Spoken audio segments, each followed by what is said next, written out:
আসসালামু আলাইকুম। সবাই কি ভাবতেছেন সামনের পিকটা দেখে? শনিবারের দিন ঢাকা মহাসমাবেশ হবে জামাত ইসলামের পক্ষ থেকে। বাংলাদেশের সকল জামাতের কর্মীরা একটু সাড়া দাও। আসতেছি, আমিও আসবো ইনশাআল্লাহ। আসলে বিষয়টা কি, সব রাজনীতিতেই কোথাও সমাবেশ হলে তাদের পকেটের টাকা যায় না, তারা আরো টাকা পায়।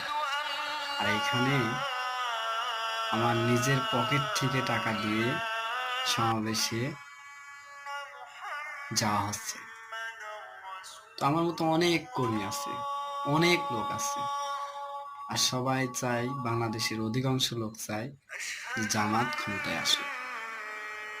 কিন্তু এর মধ্যে কিছু কিছু লোক খারাপ তো আছে, যারা খারাপ তারা তো কোনো সময় জামাতকে চাইবে না। জামাত ক্ষমতায় আসলে প্রতিটা মা বোনের পর্দা করতে হবে। কি ভাবতেছেন?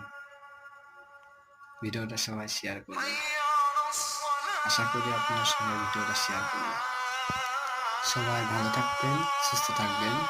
শনিবারের দিন তো দেখা হচ্ছে সবার। আসসালামু আলাইকুম রহমতুল্লাহ।